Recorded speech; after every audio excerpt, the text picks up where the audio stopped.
Bienvenue, très heureux de vous retrouver pour ce numéro du débat du dimanche. 4 invités pour commenter avec nous les points saillants de l'actualité. Entre autres, nous allons parler aujourd'hui du Gacha, le Gacha qui serait en passe d'abandonner ses positions au niveau d'Anefis, une ville stratégique de la région de Kidal, conquise au bout du canon le 16 août dernier. Nous allons en parler. On va également parler de la présidentielle burkinabé avec ses exclusions, notamment le candidat de l'ex-parti au pouvoir CDP Edi Komboego qui a été rétoqué, recalé également la candidature de Maître Gilbert Noël Ouedraogo de l'ADF RDA. Et si le temps nous permet, on va également aborder ce scandale, la presse en France. Si deux confrères jettent un peu l'opprobre sur la corporation, on va parler de toutes ces thématiques avec nos invités. Célia Dalmeida du journal du Mali, l'Hebdo, Alexis Calambri des Échos, Baba Dakono, juriste et chercheur, et Serge Daniel, journaliste écrivain. Les pressions auront-elles eu raison du Gacha pour libérer Anefis? Tout porte à le croire, après avoir conquis au bout du canon cette ville stratégique de la région de Kidal le 16 août dernier. Le mouvement est donc en passe d'abandonner ses positions. Une situation due donc aux nombreuses tractations et pressions ça et là. Baba Dakono, c'est justement la question qu'on se posait, si le Gacha pouvait supporter, résister face à toutes ces pressions. Oui, vous l'avez dit vous-même, avec toute la pression qu'il y a autour du Gacha, c'est difficile de résister, même si on le fait, c'est jusqu'à un certain point. Mais ce qui rend l'analyse plus complexe, c'est que le Gacha est composé de plusieurs ailes. Le groupement lui-même compris dans une plateforme qui a une aile politique, une aile militaire. Donc il va sans dire qu'on peut avoir certaines concessions au niveau politique au cours des discussions et que sur le terrain, l'aile militaire ne suit pas toujours l'aile politique. Et même si on parvenait aujourd'hui à obtenir du Gacha de laisser Anefis, il y a quand même toujours la question de est-ce que c'est la CMA qui va revenir, parce qu'il s'y oppose carrément, ou est-ce que c'est la MINUSMA ou c'est l'armée malienne qui va prendre les positions à Anefis. Donc il y a aussi des questions, et il y a surtout le décalage de plus en plus qui se manifeste entre l'aile politique qui est principalement basée ici à Bamako et l'aile militaire du Gacha en fait. Okay. Alexis Calambri, le Gacha avait posé même des conditions, c'est-à-dire à ce que l'armée malienne revienne plutôt au niveau d'Anefis, mais finalement on est en train de voir que tout cela est en train de s'essioler, la pression commence à avoir raison. Il y a eu trop de pression. Si vous avez vu, le président a été obligé d'intervenir et il l'a fait publiquement, contrairement à ce qu'on voit habituellement, mais il était obligé, ne serait-ce que pour montrer sa bonne foi, intervenir publiquement. Donc, à la limite, le Gacha se retire de Anefis, mais ce qu'on ne dit pas, c'est que c'est les risques de représailles. Parce que si vous avez vu, quand le Gacha est arrivé, il y a eu beaucoup de témoignages. D'abord, il y a eu des manifestations spontanées de joie des populations. Ensuite, il y a eu des témoignages de populations disant qu'ils sont contraints à payer à la limite des impôts. Donc, il y a beaucoup de choses. Je pense que puisque c'était la volonté de la MINUSMA, au moins qu'elle veille. Et il est évident que ça va être restitué à la CMA, mais qu'on veille à ce que les populations ne subissent pas les représailles comme on l'a souvent dit. Célia Dalmeida, sur cette situation. Mais mon point de vue est le même que mes prédécesseurs. Je pense que il est important, pour moi en tout cas mon point de vue, c'est que on pense à la sécurité des populations. C'est la même situation qui s'est passée à Ménaka, comme vient de le dire Alexis, avec des manifestations de joie de la population. Et avec cette crainte que si la CMA reprend ses positions, eh bien qu'il y ait des exactions à l'endroit de ces populations-là qui étaient très heureuses de s'en débarrasser. Donc moi, la préoccupation principale, je pense, de tous les Maliens aujourd'hui, c'est comment si le Gatia part, qu'est-ce qui va se passer après? Et quand on voit que la MINUSMA dit c'est pas à nous d'assurer la sécurité, en principe, d'après les accords, c'est l'armée malienne qui doit assurer la sécurité des populations. On dit que l'armée malienne ne rentre pas à Anefif. Donc, en fait, il y a trop d'inconnus dans l'équation Anefif aujourd'hui pour qu'on soit rassuré sur la suite des événements. Oui, Serge Daniel. L'information, c'est que le Gatia a accepté d'abandonner sa position d'Anefis. Ça, il n'y a pas de doute là-dessus. Puisque ce dimanche, vous avez une délégation du Gatia, c'est-à-dire l'aile politique, qui s'est rendue à Gao, probablement à Anefis, pour rencontrer les combattants. Mais quand ils vont partir, je ne crois pas que ce soit tout de suite la CMA qui va prendre le contrôle des lieux. Il y a tout un mécanisme avec la MINUSMA, avec les différentes forces sur le terrain pour reprendre le contrôle de la localité. Je pense que les civils ne vont pas être abandonnés. Mais ce qui est important en termes de décryptage, je pense que ça va permettre de relancer le processus de paix, parce que ce à quoi on assistait d'un côté à un renforcement des positions, notamment de Kidal, puisque vous savez, il y avait des combattants qui venaient de la Libye, qui venaient de pays voisins, où on sentait que ça allait quand même reprendre. C'est-à-dire que les hostilités la semaine dernière, on disait que ce qui était intéressant, c'est que ça se limitait à ces deux localités, mais le risque qu'on avait, c'était de voir les gens se battre partout sur le territoire, et que ce n'était pas une bonne chose. Donc ça va permettre de relancer le processus. Maintenant, il faut convaincre effectivement les combattants, mais je pense qu'ils ont commencé à partir.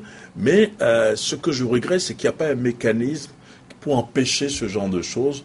On en parlera probablement tout à l'heure. Ok, Baba, peut-être votre crainte, c'était qu'il n'y ait pas de fissure, qu'il n'y ait pas que l'aile politique et l'aile militaire puissent accorder leur violon. Votre crainte, c'était qu'il n'y ait pas déphasage. C'est un peu cela. Vous craignez cela, qu'il y ait une mésentente entre l'aile politique et l'aile militaire du Gatia, par exemple, par rapport à ces événements-là? Oui, la crainte, elle est d'autant plus justifiée que on perçoit un certain décalage entre le discours de l'aile politique qui est là. Ce que les combattants disent sur le terrain, les quelques combattants qui osent parler sur le terrain, qui montrent des notes du déphasage qui y a entre les deux ailes. Mais je voudrais juste quand même, pour revenir un peu sur ce que Serge dit, placer ça dans le contexte plus global de l'accord. Oui, ça va permettre de lancer le processus, mais ça permet de se rendre compte effectivement que l'accord ne résout pas les problèmes de fond de cette crise qui s'est vue au nord du Mali. Ça, c'est évident. C'est-à-dire que la première question, c'était d'avoir un point de vue sur Anefis. Mais évidemment, l'autre analyse, en termes de décryptage, ce qu'on peut faire, ce qu'on peut dire en termes de décryptage, je suis d'accord avec vous, décryptage, c'est de dire qu'il y a les limites de l'accord d'Alger. L'accord d'Alger, à mon avis, n'a pas résolu les problèmes, les rapports entre les tribus, si vous voulez, entre les communautés. Une députée, une élue de la région de Tessalit que j'aime beaucoup, Madame Aïchata Belko Maïga, disait récemment, nos frères civils, c'est la première fois qu'un élu utilise cette expression, il y a des prémices d'une guerre civile dans la région de Kidal. C'est ce qu'elle dit, elle sait de quoi elle parle. Donc ça, effectivement, les accords d'Alger ne sont pas arrivés, n'ont pas tout résolu, et ça montre effectivement les limites des accords d'Alger. Oui, d'abord, effectivement, cette mini-crise, je dirais pas, a quand même permis de poser certaines questions qui étaient jusque-là sous-jacentes. C'est cet aspect des ethnies qui n'est pas bien traité, qui n'est pas du tout traité dans les accords, et un peu l'aspect politique. Vous savez, pour moi, l'aile militaire et l'aile politique ne doivent pas parler le même langage. Souvent, chacun est dans son rôle. Mais à la limite, ça va relancer effectivement parce que Ibeka est en Algérie pour 3 jours, c'est beaucoup. Et si vous voyez le communiqué du gouvernement algérien annonçant la visite, c'est effectivement ils mettent sur la table cette question de sécurité à Kidal et de relance des accords. Ok, c'est là, ça va relancer le processus, mais est-ce qu'il n'y a pas une bonne chose dans ces événements-là en termes de rapport de force? Si Gatia était parvenu à occuper Ménaka, à occuper Anefif, peut-être que il peut aller bien plus loin à Kidal, par exemple. Est-ce que dans la suite des événements, maintenant, les rapports pourraient être peut-être équilibrés? On peut savoir que Gatia peut souvent aller loin. J'ai juste noté une partie de ta question. Tu as demandé si c'est une bonne chose. Et c'est vraiment la question à se poser. Est-ce que c'est une bonne chose que sur le terrain, on voit que, pour utiliser une image, on sort les crocs et que les uns et les autres démontrent leur capacité. Et Serge et Alexis l'ont dit, il y a des renforts qui sont arrivés à Kidal, la CMA aussi a montré des muscles. Alors, est-ce que, justement, dans le cadre du processus de paix, est-ce que c'est une bonne chose que ce soit les armes à nouveau qui montrent qui peut faire quoi? Je pense que c'est plutôt la question de la bonne foi, de la volonté des uns et des autres d'aller vers une réelle paix. Et dans ce contexte-là, la question sociologique, comme viennent de le dire mes prédécesseurs, est extrêmement importante. Et c'est une question qui, malheureusement, n'est pas vraiment prise en charge par l'accord. Or, on sait que ce conflit a une base sociologique. Et tant que cette base sociologique-là ne sera pas réellement prise en compte et utilisée pour trouver des solutions, on va faire rebelote. Ce sera le mythe de Sisyphe dans la gestion du Mali. Je me permets d'ajouter aussi que l'affaire d'Anefis prouve quand même aussi que sur le terrain, il y a aujourd'hui, c'est la bataille du DDR qui commence, du cantonnement. C'est-à-dire l'opération de démobilisation, désarmement, réinsertion. C'est que les troupes sur le terrain seront cantonnées où elles sont. Donc, mais le Gatia est quand même composé des Imrad, notamment les Touaregs, la tribu des Imrad. Si vous prenez les tribus Touareg, c'est la tribu la plus nombreuse. Donc le principe de one man, one vote, c'est à leur avantage.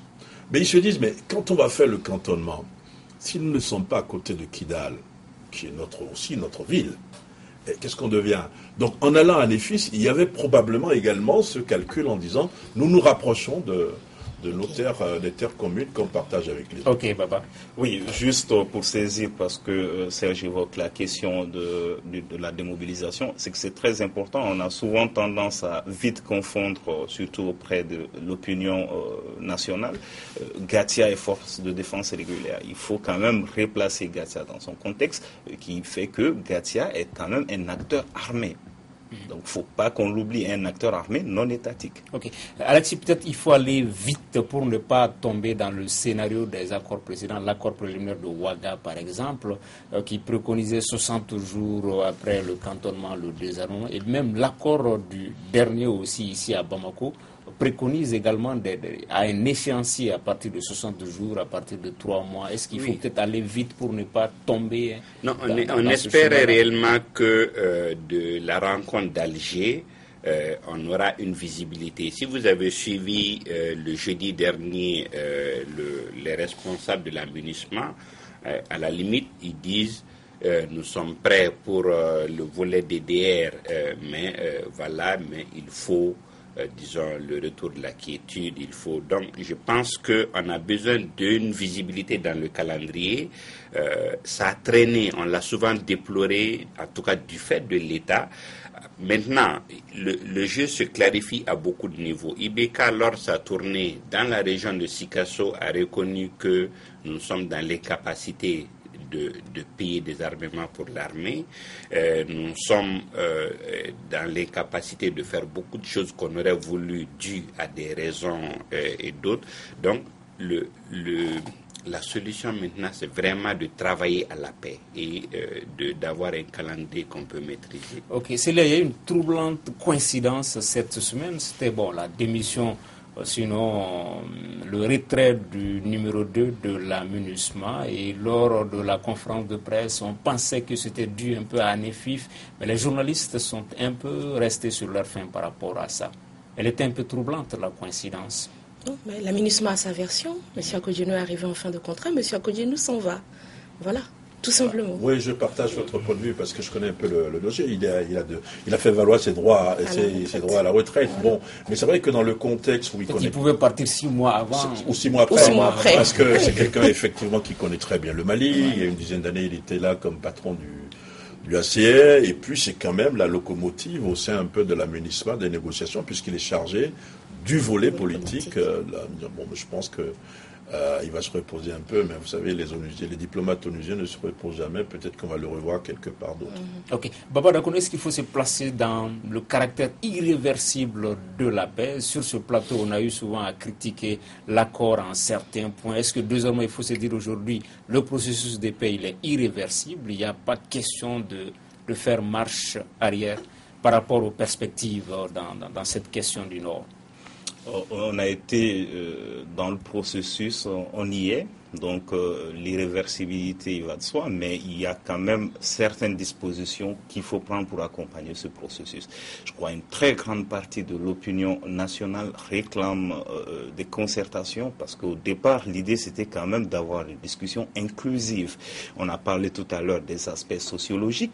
Ce ne sont pas seulement les acteurs armés aujourd'hui qui doivent avoir voix au chapitre pour résoudre cette question qui s'est vue au nord du Mali depuis des années. Donc la question d'organiser un débat sur le national inclusif sur la question, elle est très très importante. Et aussi, il ne faut pas qu'on occulte également, pour accompagner ce processus, les questions de gouvernance, parce qu'il est très très important. Ce qu'on voit de plus en plus, c'est que la gouvernance devient décriée tout comme elle l'était il y a quelques années. Et si on reste dans ce schéma, il va sans dire que les mêmes reproches qui ont été faits au processus d'avant seront faits à celui-là. Moi, je voulais quand même noter que au sein de la CMA, quand vous discutez avec les responsables aujourd'hui, excusez-moi, je ne veux pas dire qu'ils sont plus responsables aujourd'hui qu'hier, mais ils sont plus structurés. J'ai l'impression que depuis que la branche du MNLA qui communique plus sur les plateaux de télévision que sur le terrain militaire, j'ai comme impression aujourd'hui que depuis que des responsables, notamment de la CMA, ont pris en main les responsables du HCUA ont pris en main la CMA, c'est plus articulé, et tu sens, et c'est pour ça que je reste optimiste, tu sens qu'on ne va pas vers la guerre. Je dis, nous sommes prêts à faire des concessions. Si le Gatia se retire de Anefis, on ne dit pas que nous allons venir tout de suite. Le discours est moins guerrier qu'à l'époque. Je ne sais pas si c'est pas stratégie. On verra peut-être plus tard, mais ça me rassure davantage. L'autre aspect, pour rebondir sur les préoccupations de Baba, c'est que tout cet aspect discussion, dialogue est prévu dans les accords. C'est-à-dire, on déplore vraiment le fait que ce n'est pas tenu, que ça traîne en longueur. Je pense qu'il y a beaucoup d'étapes qu'on aurait dû dépasser aujourd'hui qui auraient fait l'économie de tout ce qu'on voit sur le terrain maintenant. Ok. Et c'est lié au même moment des élections sont annoncées pour le 25 octobre. Serge et Alexis ont eu l'occasion d'en parler. Mais vous, est-ce que vous pensez que la priorité pour le gouvernement en ce moment précis, c'est pas de faire en sorte que les enfants de Kidal aillent à l'école la rentrée prochaine, que les réfugiés puissent retourner, plutôt que d'organiser des élections dans des conditions que l'on sait présentement? Je crois aussi que les chantiers sont divers et on ne peut pas se dire forcément qu'on fait les choses les unes après les autres. Tout est une priorité aujourd'hui. Autant que les enfants de Kidal aillent à l'école. Depuis 3 ans, il n'y a pas Je pense qu'il y a des choses qui sont prévues pour ça, pour la rentrée prochaine, pour que l'école reprenne effectivement à Kidal, en espérant que la situation sur le point de vue sécuritaire se stabilise. C'est ça la principale préoccupation. Sinon, sur le plan organisationnel, je pense qu'il y a des choses qui se mettent en place pour que les enfants puissent reprendre effectivement les classes à Kidal à la rentrée. On espère que ce sera possible. Maintenant, comme je le disais tout à l'heure, tout est prioritaire aujourd'hui au Mali. Autant doter nos communes, on l'a dit tout à l'heure, c'est aussi une question de gouvernance. Et qu'il faut mettre des gens qui, nous, population, jugeons représentatifs et aptes à travailler. On est allé de report en report de cette élection. Il va falloir à un moment quand même qu'on la fasse, cette élection. Maintenant, il y a des préalables, effectivement, de sécurité, etc., qui doivent être mis en place. Et ce travail, je pense, peut être fait concomitamment sur divers dossiers. Baba, l'autre victoire pour le gouvernement malien, ce serait de faire en sorte que le système éducatif malien, ces programmes puissent être dispensés aux enfants de Kidal la prochaine rentrée. Ce sera une victoire. Absolument, mais je rejoins un peu Célia sur la question. C'est que, en fait, oui, on ne peut pas attendre d'un gouvernement de faire une chose à la fois. Un gouvernement, c'est plusieurs choses à la fois. Mais le problème aujourd'hui, le principal problème, c'est que il n'y a pas d'action inscrite dans une vision qui permette à tous les acteurs de voir clairement, voilà où veut nous amener le gouvernement. Donc, on a l'impression plutôt que les solutions ou le calendrier ou l'agenda est élaboré en fonction de situation. Donc on est plutôt dans la réactivité que dans une vision clairement partagée avec l'opinion. Donc c'est tout ça qui fait qu'aujourd'hui on peine à accepter certaines propositions comme celle aujourd'hui qui consiste à aller vers des élections dans la situation que l'on connaît aujourd'hui. Donc, je suis parfaitement d'accord sur le fait qu'un gouvernement ne peut pas aller sur des choses spécifiques à un moment donné. Un gouvernement doit pouvoir avoir la capacité d'agir sur plusieurs choses en même temps. C'est pourquoi ils ont des équipes super larges pour pouvoir faire ce travail. Je suis persuadé qu'on ne peut pas, plus on évolue, je vous arrache la parole, je m'excuse. Je suis persuadé qu'on ne peut pas aller aux élections dans ces conditions. Parce que le Mali, il y a un seul Mali, il y a deux Mali. Si on peut faire des élections ici, on ne peut pas faire des élections ailleurs. Il faut pouvoir l'expliquer aux autres. La deuxième chose par rapport à l'école, vous parlez tout à l'heure d'enseigner les programmes d'ici à Kidal. Oui, pourquoi pas, mais il faut enseigner aussi Kidal aux élèves de Kidal, aux enfants de Kidal, parce que leur mode de vie n'est pas le nôtre, n'est pas le vôtre. Eux, ils sont des nomades la plupart du temps. Donc, il faut forcément tenir compte de ça. Et j'aimerais terminer en disant sur ce point, et je vais rester sage, que je suis persuadé que la solution dans le nord du Mali, ce n'est pas la guerre. Personne ne peut gagner la guerre. Personne, en l'état actuel des rapports de force, ne peut remporter la guerre. Seule une négociation peut nous permettre d'émerger du labyrinthe dans lequel nous sommes. Ok, nous restons quasiment autour du même sujet pour aborder cette question. Cette semaine, donc, ont été commémorés les 500 jours de captivité des filles nigériennes enlevées à Chibok par l'ex-Boko Haram. 500 jours, Alexis Kalambri, on sent une certaine lisibilité avec l'arrivée du nouveau président qui semble avoir pris la chose à bras le corps. Que du temps de Goodluck, Jonathan? Oui, mais malgré tout, il n'y a pas. En la matière, on veut juste les résultats. C'est vrai qu'il y a beaucoup de jeux de chaises musicales. Il a remanié les équipes, il a multiplié les contacts avec la région, mais à ce jour, on n'a pas retrouvé les enfants. Je pense que c'est vraiment ce qui est important et ce qui est à noter. On attend juste les résultats qui ne viennent pas encore. Est-ce qu'il faut rester seulement à ce slogan « Bring back our girls » On l'a vu sur les réseaux sociaux, la première dame des États-Unis, et puis point final, rien, 500 jours après. Oh, certainement que la mobilisation sur les réseaux sociaux n'est pas la seule action qui est menée, je l'espère, parce que sur le terrain, il semble que ces filles soient activement recherchées. Il y a diverses pistes qui ont été évoquées, entre autres une négociation avec le nouveau chef de... Comment il s'appelle? Daesh en Afrique de l'Ouest, c'est bien ça, pour que, en échange de combattants, ces filles soient libérées.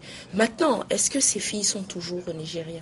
Quel est leur sort? Sont-elles même vivantes aujourd'hui? Personne n'en sait rien.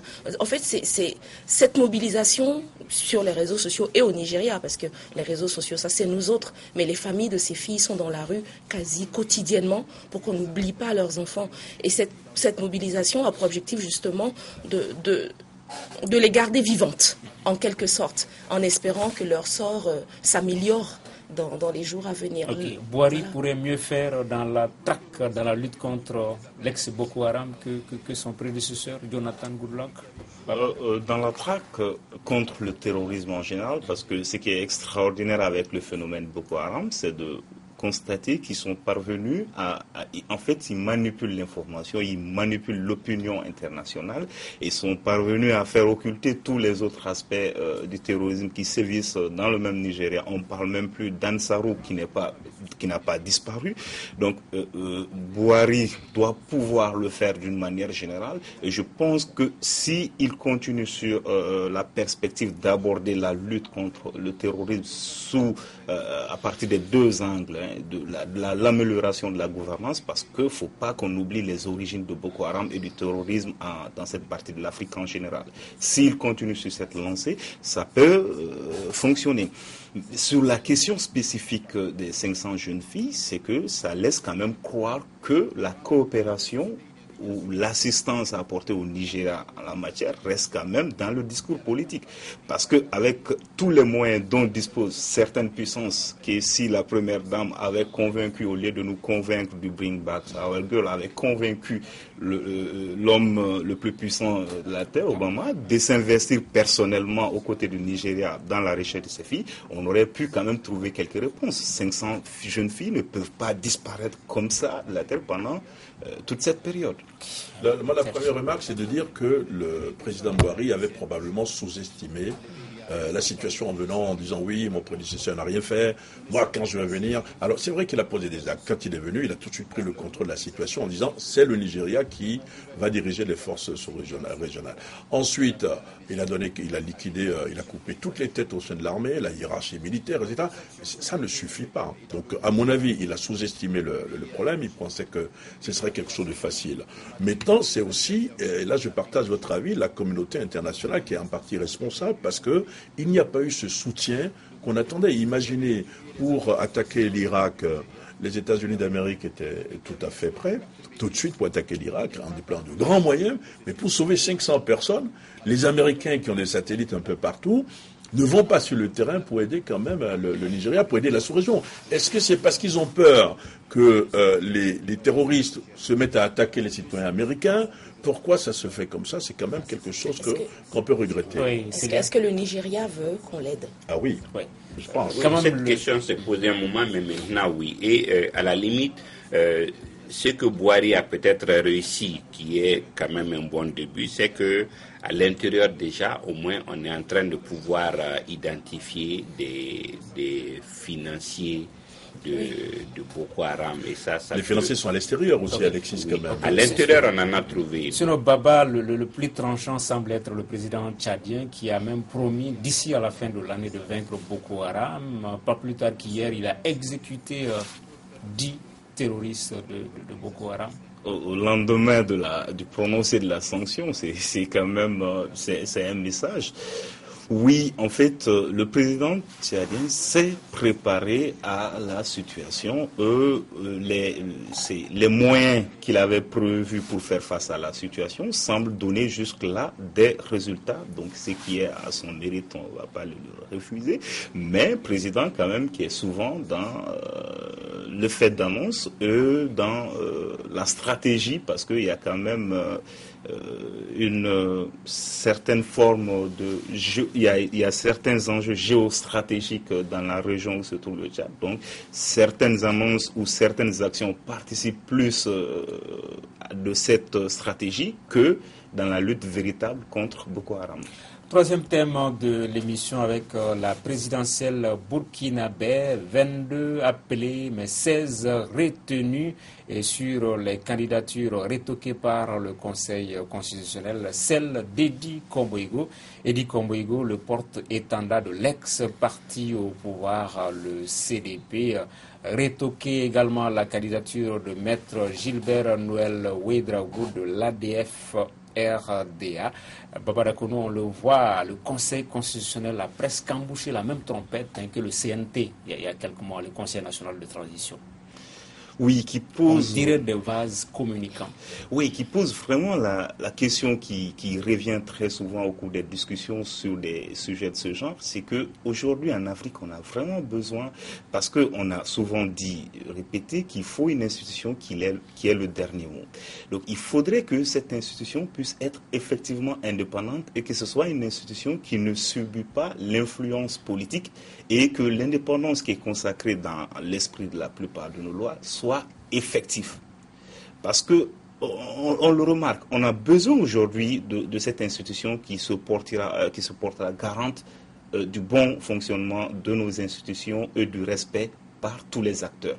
Mais pour qu'elle puisse jouer effectivement ce rôle, il faudrait qu'elle puisse s'affranchir de tout lien politique ou autre avec les autres acteurs. Ok, c'est là, est-ce qu'il n'aurait pas été mieux de laisser la latitude au peuple burkinabé de sanctionner lui-même les anciens compagnons de Blaise Compaoré? À mon humble avis, ça aurait été la solution la plus sage. Parce qu'aujourd'hui, on est en train de poser les germes d'une autre division, on va dire ainsi, du peuple burkinabé. Parce que c'est 42 personnes, autant les candidats à la présidentielle qu'aux législatives, qui ont été donc retoqués, j'aime bien l'expression.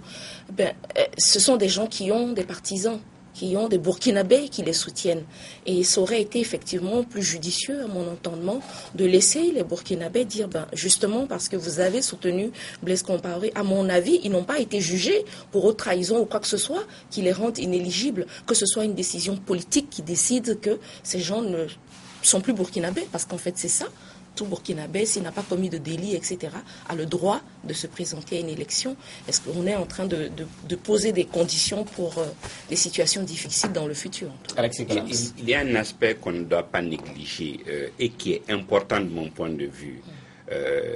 Les révolutions en Afrique, partant de notre expérience de 91, ont souvent échoué parce que les gens qu'on a combattus, qui ont mis en place des systèmes, sont revenus sous d'autres manteaux pour perpétuer le système denté. Je pense que la Cour constitutionnelle et les Burkinabés, il y a eu beaucoup de débats sur cet aspect de comment faire pour ne pas que le mouvement soit pris en otage. Donc je pense que c'est légitime les inquiétudes soulevées et ça se défend le fait qu'on veuille partir sur de nouvelles bases. Et pour cela, on ne peut pas penser d'une manière à midi et penser autrement le soir. Ceux qui ont été rétoqués sont souvent ceux qui étaient dans l'ancien système, mais à la limite qui ont l'appareil en main, qui ont l'argent, on ne peut pas... Chez nous encore, malheureusement, on ne peut pas faire fi du pouvoir de l'argent. Et je pense que je suis d'accord avec le système. Moi, je suis pas d'accord. D'abord, ils n'ont pas l'appareil en main, Alexis. Je suis pas de ton avis. Surtout que nous sommes dans une période de transition. L'actuel président, c'est pas un président démocratiquement élu. Le Premier ministre qu'ils ont fini par... légitimité. Aucune légitimité. La révolution, ce n'est pas la démocratie. La révolution peut conduire à la démocratie. La démocratie, ce sont des élections. On n'a pas d'élections, et c'est pour ça la transition, ils auraient dû s'inspirer de la transition malienne, où on acceptait tout le monde en demandant au peuple de juger. On a vu le parti du président Amadou Toumani Touré. On n'a pas empêché au candidat du parti d'Amadou Toumani Touré d'être candidat. Pourtant, on venait de le débarquer. On est dans une transition, à mon avis, donc c'est une solution juridico-politique qu'il fallait probablement trouver, permettre aux gens de se présenter et dire maintenant il appartient au peuple de décider. C'est mon point de vue. Si vous voulez demain, qu'est-ce qui va se passer finalement?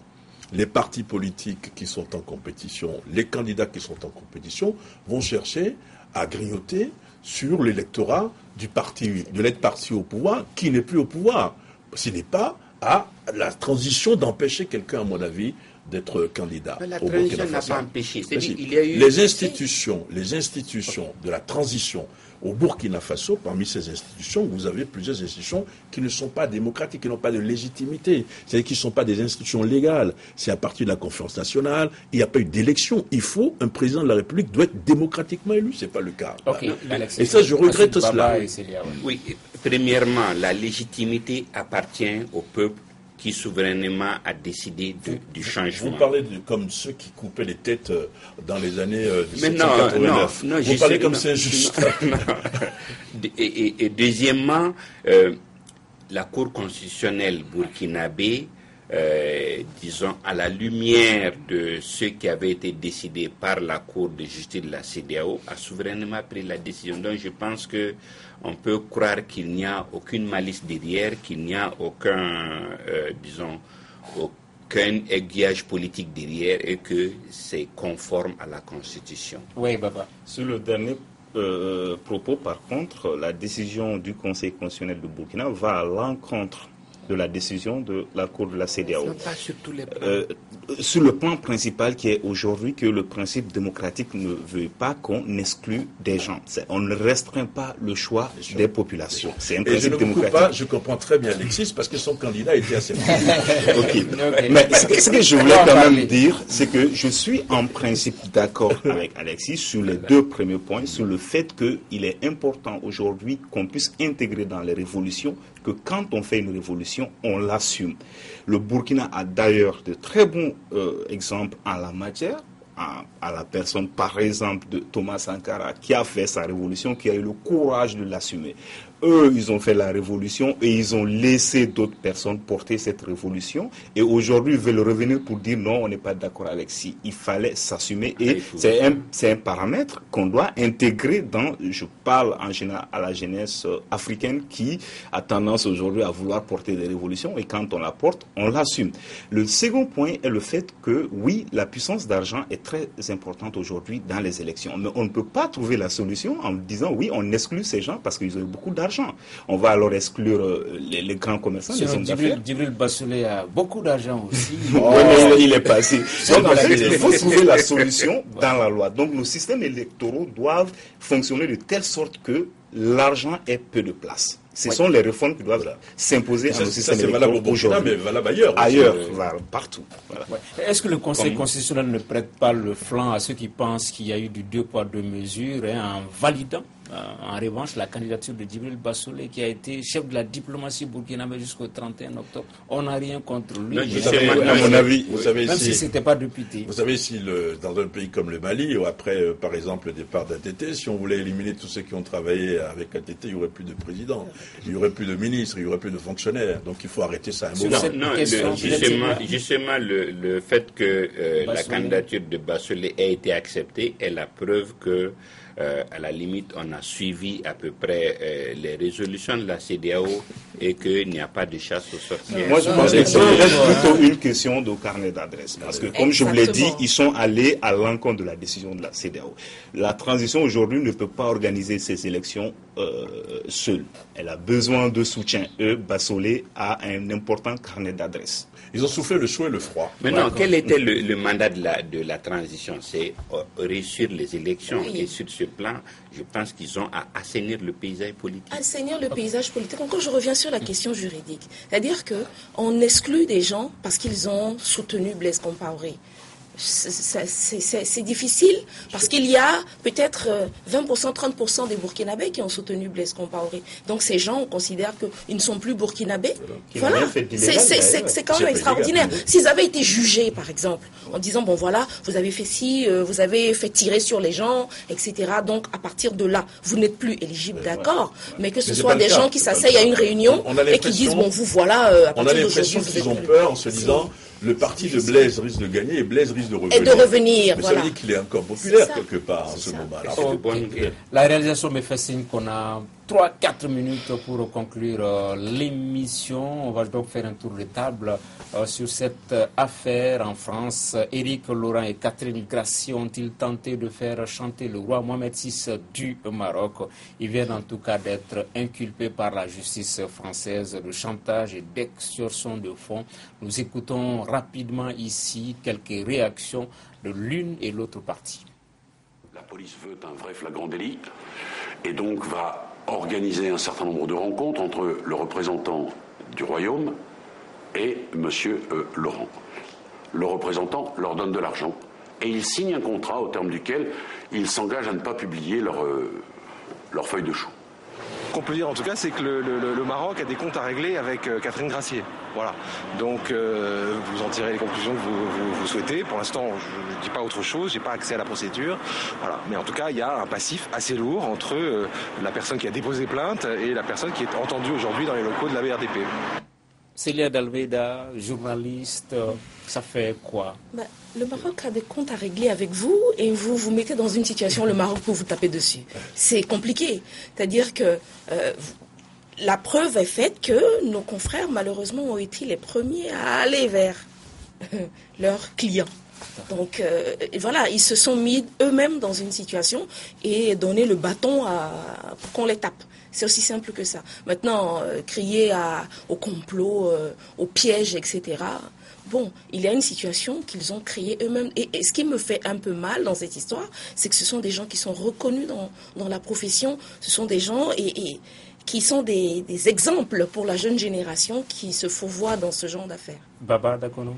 Oui, je rejoins Célia sur la question. En fait, c'est pas le Maroc qui a seul des comptes à régler avec ces deux journalistes ou l'un des deux. Il y a le Maroc, il y a Bush, il y a même Sarkozy. Donc, il y a plusieurs personnes. Ce qui est quand même frappant, c'est que ce soit des personnes qui ont atteint un certain niveau de notoriété. C'est pourquoi je pense que tout le monde est surpris aujourd'hui. Et moi, je reste dans ma surprise. Je n'écarte pas totalement la question du complot, même si ça paraît quand même très difficile, mais je ne l'écarte pas complètement. Et juste pour dire que ce n'est pas seuls les journalistes, ça c'est quand même un bon précédent si les faits sont avérés, faits par le roi du Maroc. Je pense qu'à travers le monde, ces choses se font presque tout le temps, mais seulement la personne paye sûrement la rançon et on n'est pas au courant. Donc c'est un précédent important. Calambri. Oui, c'est délicat si on est journaliste. Nous exerçons une profession, à la limite, on marche souvent sur le fil du rasoir, en entendant de savoir de trier le vrai du faux. Il y a beaucoup de choses qui mettent mal à l'aise. Okay. Moi, je pense que d'abord, il est difficile de faire chanter le roi. Mais vous savez, quand on ouvre une information judiciaire, c'est qu'il y a un faisceau de présomption qui tolère une thèse. Mais ils ne sont pas condamnés. Est-ce que vous voyez? Ils ont reconnu, je crois qu'il y a un des deux journalistes qui a reconnu qu'il y a eu des accords financiers ou des propositions. Il faut attendre, il faut laisser la justice faire son travail. On saura en détail ce qui s'est passé. Et justement, nous allons développer la question juste après l'énoncé du verdict.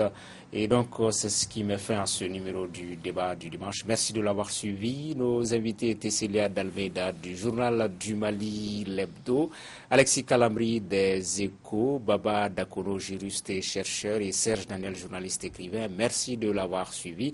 Retrouvez l'émission sur africabletélévision.com à la semaine prochaine pour un autre débat du dimanche.